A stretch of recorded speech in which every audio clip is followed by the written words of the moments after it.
नाज़रीन, सीनियर सहाफ़ी असद तूर ने एक हंगामा खेज दावा किया है जो सियासी ऐवानों में गूंज रहा है। उन्होंने इंकशाफ किया है कि अब एस्टेब्लिशमेंट के अंदरूनी हलकों में एक नहायत मानी खेज बल्कि हिला देने वाली बहस छिड़ चुकी है। सवालात उठने लगे हैं, सरगोशियां बढ़ती जा रही हैं और वो सवालात कुछ यूँ हैं, शबाइशिफ और आसिफ जरदारी हमें आखिर क्या दे रहे हैं, उन पर बैरूनी दुनिया को कोई भरोसा नहीं और मुल्क के अंदर भी ये इमरान खान के बयानियों को तोड़ने में बुरी तरह नाकाम हो चुके हैं। फिर उनको साथ रखने का फायदा क्या है? ये महज चंद अल्फाज नहीं बल्कि इस हुकूमत के ताबूत में आखिरी कील के मुतरादिफ हैं। अब वो वक्त करीब आ चुका है जिसका ख्वाब अवाम बरसों से देख रहे थे। वो हुकूमत जो अवाम के वोट से नहीं किसी और दरवाजे से आई थी, अब उसी दरवाजे से बेआबरू होकर निकलने वाली है। पीपल्स पार्टी और नून लीग जिन्होंने कई दहाइयों तक अवामी जज्बात का खून किया, अब अपनी बाकी मानदा इज्जत भी खो चुकी है। एक तरफ अवाम का उन पर से मुकम्मल एतमाद उठ चुका है और दूसरी तरफ एस्टेब्लिशमेंट के वो हल्के जिन्होंने उन्हें सहारा दिया था अब उनसे मुकम्मल बेजारी का इजहार कर रहे हैं। जरदारी जिसे किसी जमाने में सियासी चालाकी का माहिर समझा जाता था, अब महज सिंध के अंदर भी बका की जंग लड़ रहा है और शबाइशिफ जिसकी सियासत कभी खिदमत, शराफत और तरक्की के नारों पर खड़ी थी, अब सिर्फ नौकरी की दरखास्तें और बैरूनी सफीरों के दर पर फरियादों तक महदूद हो चुकी है। ये दोनों जमातें इस वक्त न सिर्फ अवामी हिमायत से महरूम हो चुकी हैं बल्कि वो इदारे भी अब इनसे मुंह मोड़ चुके हैं जिन्होंने इन्हें कभी सहारा दिया था। हर तरफ ये सवाल गूंज रहा है, क्या इनसे जान छुड़ाकर एक नया आगाज किया जाए? ऐसा लगता है कि वक्त ने अपना फैसला सुना दिया है। न ये इमरान खान के बयानिए को तोड़ सके, न कोई माशी या सियासी इस्तेहकाम ला सके और न ही आलमी सतह पर पाकिस्तान के लिए एतमाद हासिल करे। अब वो तमाम दरवाजे बंद हो चुके हैं जहाँ कभी इन्हें सहारा मिलता था। न अवाम इन्हें वोट देगी, न एस्टेब्लिशमेंट इन्हें मौका देगी और न दुनिया इन्हें संजीदगी से लेगी। ये वो वक्त है जब तारीख खुद अपने आप को साफ लफ्जों में दोहरा रही है। जिनके पास न अवाम की ताकत हो, न एतमाद और न कारकर्दगी, उनका अंजाम जवाल ही होता है। पीपल्स पार्टी और नून लीग के लिए अब यही जवाल मुकद्दर बन चुका है। इनकी सियासत अब महज माजी का ही एक बाब बनने जा रही है, एक ऐसा बाब जिसे अवाम नफरत से पढ़ेंगे और फिर बुला देंगे। सुनिए असद तूर क्या कहते हैं। एस्टेब्लिशमेंट में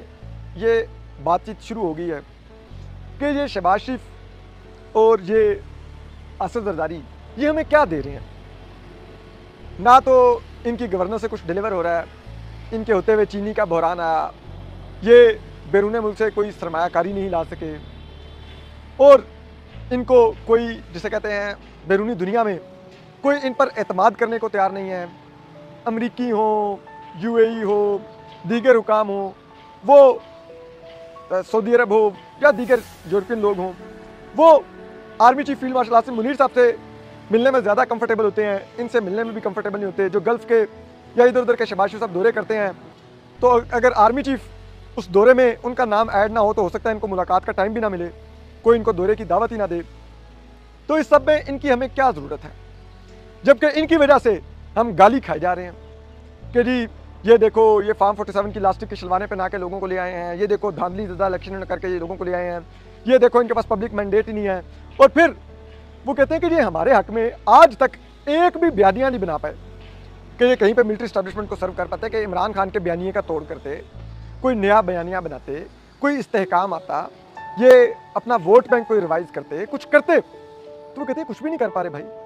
ये बात अब कोई राज नहीं रही कि नून लीग और पीपल्स पार्टी ने बरसों से इक्तिदार को सिर्फ अपनी अय्याशियों, करप्शन और जाती मफादात का मरकज बनाए रखा, जिसे अवामी खिदमत का नाम दिया गया। वो असल में सिर्फ चंद खानदानों की खिदमत थी। हर कोई जानता था कि ये दोनों पार्टियां न सिर्फ अपनी नाअहलियों के बाइस मुल्क को अंधेरों में धकेल रही हैं, बल्कि साथ साथ एस्टेब्लिशमेंट को भी मजीद ताकतवर बनाकर खुद को बचाती रही। इनकी सियासत का महवर अवाम नहीं बल्कि अपने महल्लात, बैरून मुल्क जायदादें, प्रोटोकॉल और इक्तिदार से चिमटे रहने की हवस थी। मुल्क में महंगाई बढ़ती गई, इदारे मफलूज होते गए, नौजवान मायूसी का शिकार होते गए और अवाम का एतमाद रोज ब रोज खत्म होता गया। लेकिन इन दोनों जमातों को इन सब बातों से कोई गरज नहीं थी। इन्हें सिर्फ एक ही फिक्र थी कि इक्तिदार हाथ से ना निकले, चाहे इसके लिए जिस कदर भी झुकना पड़े, चाहे जितनी बार भी बैरूनी दरवाजे पर जाकर मिन्नतें करनी पड़े। अब अंजाम आंखों के सामने है। अवाम तो कब का मुंह मोड़ चुकी थी, लेकिन अब वो दिन आ पहुंचा है जब एस्टेब्लिशमेंट को भी समझ आ गई है कि इन दोनों पार्टियों का बोझ उठाना खुद इसके लिए नुकसानदेह हो चुका है। जिस अवामी गुस्से का रुख इन सियासी जमातों कुव्वतों की तरफ होना चाहिए था, वो उल्टा इनकी पुश्तपनाही करने वाली कुव्वतों की तरफ होने लगा। क्योंकि जब आप बार बार नाअहलों को आगे लाएंगे तो अवाम यही समझेगी कि ये सब उन्हीं के हुक्म पर हो रहा है। एस्टेब्लिशमेंट अब सोचने पर मजबूर है कि नून लीग और पीपल्स पार्टी को सहारा देकर वो खुद अपनी साख को दाव पर लगा रही है। ना ये पार्टियां अवाम को डिलीवर कर सकी, ना इमरान खान के बयानिए को तोड़ सकी, ना महंगाई रोक सकी, ना डॉलर संभाल सकी और ना ही कोई आलमी साख बना सकी। ऊपर से इनकी नाकामियां और करप्शन का बोझ एस्टेब्लिशमेंट के सर डाल दिया गया। ऐसा लगता है कि अब ये बोझ उतारने का वक्त आ गया है। एस्टेब्लिशमेंट को एहसास हो चुका है कि ये बैसाखियां अब टूटी फूटी हैं, ना ये साथ चल सकती हैं, ना इन्हें सहारा दिया जा सकता है। इनसे ना फायदा रहा, ना वजन उठाया जा सकता है। अब वक्त है कि इन बैसाखियों को एक तरफ रखकर कोई नया रास्ता चुना जाए। अवाम तो कभी की इनसे जान छुड़ाना चाहती थी, अब एस्टेब्लिशमेंट भी इस नतीजे पर पहुंच चुकी है और यूं वो वक्त अब बहुत करीब आ चुका है जब ये हुकूमत गड़ जाएगी और शायद हमेशा के लिए गड़ चली जाए। एक सियासी जमात के लिए इलेक्शन हार जाना कोई गैर मामूली बात नहीं होती। दुनिया भर की जमहूरियतों में ऐसा होता है कि एक जमात इलेक्शन हारती है और फिर 5 साल ओपोजिशन में रहकर न सिर्फ अपनी गलतियों का जायजा लेती है बल्कि अगले इंतखाबात के लिए नई हिकमत अमली बनाती है। वो अवाम के मसाइल पर आवाज उठाती है, हुकूमत की गलतियों को सामने लाती है और एक मजबूत मुतबादिल बनकर उभरती है। यही जमहूरियत का हुस्न है और यही एक सियासी जमात की बका का असल रास्ता है। मगर बदकिस्मती से पाकिस्तान में नून लीग और पीपल्स पार्टी ने इस उसूल को बिल्कुल उलट कर दिया। इन्होंने न सिर्फ 2018 के इलेक्शन में अपनी शिकस्त को कबूल करने से इनकार किया बल्कि इमरान खान की हुकूमत के दौरान ताकतवर हलकों से साजबाज शुरू कर दी। इन्होंने जमहूरियत का वही दरवाजा पीछे से खोलने की कोशिश की जो अवाम ने बंद कर दिया था और बिल आखिर इन्होंने इमरान खान की हुकूमत को वक्त से पहले गिराकर खुद इक्तिदार पर कब्जा कर लिया। इस अमल ने न सिर्फ इमरान खान को मजीद मकबूल बना दिया बल्कि अवाम के दिलों में नून लीग और पीपल्स पार्टी के लिए शदीद नफरत को जन्म दिया। और जब ये दोनों जमातें चोर दरवाजे से इक्तिदार में आई तो इन्होंने न सिर्फ अपनी नालायकी का सबूत दिया बल्कि अवामी हुकूक को कुचल कर रख दिया। एक नीम आमराना निजाम कायम किया गया जहाँ न मीडिया आजाद रहा, न अवाम को सच बोलने की इजाजत मिली और न ही किसी सियासी मुखालिफ को जीने दिया गया। फिर 8 फरवरी 2024 का वो दिन आया जब अवाम ने अपना फैसला सुना दिया। पाकिस्तान की तारीख का शायद सबसे वाज़ेह, शफाफ और बुलंद आवाज पैगाम था कि अवाम तहरीक इंसाफ के साथ खड़ी है। 90% से ज्यादा वोटों के जरिए अवाम ने इमरान खान की जमात पर अपने एतमाद की मोहर सब्त की। मगर उसके बाद जो कुछ हुआ वो न सिर्फ इंतखाबी निजाम बल्कि जमहूरियत पर एक खुला दब्बा था। पहले तहरीक इंसाफ को मुख्तलिफ हथकंडों से इंतखाबात से बाहर रखा गया और जब उनके हिमायती याफ्ता आजाद उम्मीदवार 2 तिहाई से भी ज्यादा नशिस्तें जीत गए तो फार्म 47 के जरिए नताइजी बदल डाले गए। जीतने वालों को हारने वाला बनाया गया और अवाम की राय को रोंद कर एक मसनी हुकूमत कायम कर दी गई। ये ऐसा धोखा था जो किसी मुहज्जम माशरे में नाकाबिले बर्दाश्त होता, लेकिन यहाँ इसे जमहूरियत का नाम दे दिया गया। मगर ये धोखा चल न सका। अवाम के दिलों में नफरत मजीद बढ़ गई। अब जो हुकूमत कायम हुई है वो अवाम की नुमाइंदा नहीं बल्कि अवाम की मुजरिम बन चुकी है। इनका हर कदम, हर बयान, हर कानून अवाम के खिलाफ महसूस होता है और जब भी ये कुछ करती है इसका बोझ बराह रास्त एस्टेब्लिशमेंट के कंधों पर पड़ता है क्योंकि अवाम जानते हैं कि ये हुकूमत खुद तो आई नहीं, लाई गई है। अब हालात ये हो चुके हैं कि खुद एस्टेब्लिशमेंट को भी एहसास हो रहा है कि इस मसनी हुकूमत का बोझ इसकी साख को चाट रहा है। अवाम की नफरत, उनके गुस्से, उनकी मायूसी का निशाना सिर्फ सियासतदान नहीं रहे बल्कि वो हाथ भी आ चुके हैं जो पसे पर्दा ये खेल खेल रहे थे और अब शायद वो वक्त आ चुका है कि वो खुद इस बोझ को अपने कंधों से उतार फेंकने का फैसला कर लें। ये अवाम की फतह का आगाज है और साजिशों से बनने वाली सियासत का अंजाम है। नून लीग और पीपल्स पार्टी ने गुज़श्ता चंद सालों में जो तर्ज हुक्मरानी अपनाया उसे जमहूरियत कहना जमहूरियत की तौहीन है। इन दोनों जमातों ने इक़्तिदार की लालच में सिर्फ सियासी इख्तलाफात ही नहीं रोंदी बल्कि इंसानी हुकूक, आईने पाकिस्तान और अवामी राय को भी बेरहमी से कुचला। इन्होंने जो कुछ किया वो महज सियासी बददियानती नहीं थी बल्कि एक ऐसी मुनज़्ज़म साजिश थी जिसका मकसद इक़्तिदार को हर कीमत पर काबू में रखना था, चाहे इसके लिए जमहूरी रिवायात को कत्ल करना पड़े या आइन को कागज का एक बेहैसियत टुकड़ा बना देना पड़े। इन जमातों ने इस हद तक बेशर्मी का मुजाहरा किया कि अदालतों, इलेक्शन कमीशन, नैब, मीडिया और पार्लियामेंट जैसे इदारों को जाती एजेंडे के लिए इस्तेमाल किया। आइन की हर शिक, हर उसूल, हर हद को तोड़ा गया। कभी आर्टिकल 62-63 को खेल बनाया गया, कभी आर्टिकल 95 को खरीदो फरोख्त की मंडी में डाला गया और कभी बुनियादी इंसानी हुकूक को सिक्योरिटी के नाम पर पामाल किया गया। बेगुनाह लोगों को कैद किया गया, खवातीन को जेलों में घसीटा गया, सहाफियों को अगवा किया गया और नौजवानों को दीवार से लगाया गया। इनके नजदीक जमहूरियत का मतलब सिर्फ ये था कि हम इक्तिदार में हों, बाकी जो चाहे तबाह हो जाए। इन्होंने असेंबलियों को रबर स्टैम्प, अदलिया को टिश्यू पेपर और मीडिया को सिर्फ बटन दबाओ, खबर बनाओ का आला बना दिया। लेकिन शायद ये भूल गए थे कि अवाम सब देख रही है। अवाम ने इन मजालिम, इन ज्यादतियों और ये झूठी जमहूरियत को न सिर्फ याद रखा बल्कि इस पर अपना फैसला भी सुना दिया। हर दिन, हर हफ्ता, हर माह इनकी मकबूलियत गिरती गई। अवामी गुस्सा उबलने लगा और इस नफरत का दायरा सिर्फ नून लीग और पीपल्स पार्टी तक महदूद नहीं रहा। ये गुस्सा अब उनकी तरफ भी मुड़ गया जिन्होंने इन नाकाम, नाअहल और बदनीयत जमातों को कौम पर मुसलत किया। Thanks for watching. Allah Hafiz.